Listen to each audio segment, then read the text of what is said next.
ख़बर वासा शेयर कई पिया। कराची का कोट गुलाम मोहम्मद नौजवान सां पढ़ने लाइ पहुतल नारी सां धोखो थियो आहे। वारसनि जे इनकार ते नौजवान पढ़ने लाइ आयल नारी के विच रोड ते छॾे खिसकी पियो। मीरवा कोचाणी में होटल ते कम कंदड़ नौजवान मुतासिर नारी के परेशान ॾिसी घर वठी वियो। मुतासिर नारी पहिरीं नौजवान का धोखो मिलण बाद पनाह ॾींदड़ पोरियत नौजवान सां परिणो करे छॾियो।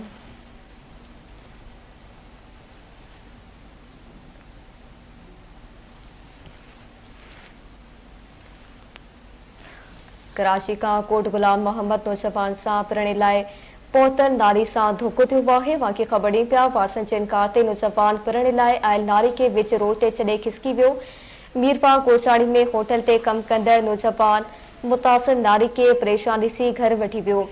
मुतासिर नारी पहिरें नौजवान का धोखो मिलण बाद पनाह ॾींदड़ पोरियत नौजवान सां परिणो करे छॾियो। आरिफ नाले नौजवान सां राब्तो थियो। हुन शादी जो वाइदो करे घुरायो। माइटनि जे इनकार ते फिरी वियो। नारी जो इहो चवणु आहे।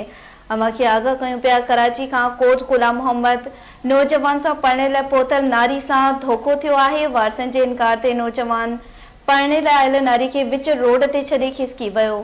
मीरवा गोरचाणी में होटल ते कम कंदड़ नौजवान मुतासिर नारी के परेशान ॾिसी घर वठी वियो। मुतासिर नारी पहिरें नौजवान खां धोखो मिलण बाद पनाह ॾींदड़ पोरियत नौजवान सां परिणो करे छॾियो। आरिफ नाले नौजवान सां राब्तो थियो। हुन शादी जो वाइदो करे घुरायो। माइटनि जे इनकार ते फिरी वियो। नारी जो इहो चवणु आहे। वाक़ई ख़बर ॾियनि पिया। कराची खां कोट गुलाम मोहम्मद नौजवान सां पढ़ने लाइ पहुतल नारी सां धोखो थियो आहे। वारसनि जे इनकार ते नौजवान पढ़ने लाइ आयल नारी के विच रोड ते छॾे खिसकी पियो। मीरवा कोचाणी में होटल ते कम कंदड़ नौजवान मुतासिरा नारी के परेशान ॾिसी घर वठी वियो। मुतासिरा नारी पहिरें नौजवान का धोखो मिलण बाद पनाह ॾींदड़ पोरियत नौजवान सां परिणो करे छॾियो। आरिफ नाले नौजवान सां राब्तो थियो। हुन शादी जो वाइदो करे घुरायो। माइटनि जे इनकार ते फिरी पियो। मुतासिरा नारी जो अहिड़ो चवणु आहे।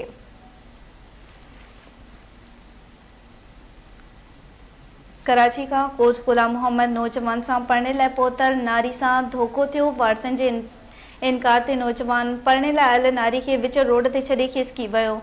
मीरवा गोरचाणी में होटल ते कम कंदड़ नौजवान मुतासिर नारी के परेशान ॾिसी घर वठी वियो। मुतासिर नारी पहिरें नौजवान खां धोखो मिलण बाद पनाह ॾींदड़ पोरियत नौजवान सां परिणो करे छॾियो।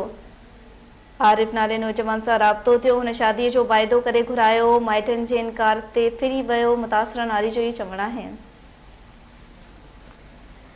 तफ़सील बात कंदासीं इस्माइल गोजराणी खां। जी इस्माइल, वधीक कहिड़ा अपडेट्स आहिनि?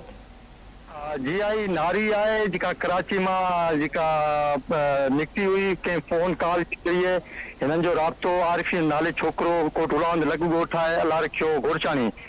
उन में जेको छोकिरी जॾहिं फोन ते हिते कराची खां मिरपुआस पहुती। मिरपुआस मां संदसि ॻोठ वठी वियो जिथे माइटनि जेको छोकिरी जा माउ पीउ आहिनि छोकिरे जा उन्हनि हिनखे क़बूल करण खां इनकार करे छॾियो।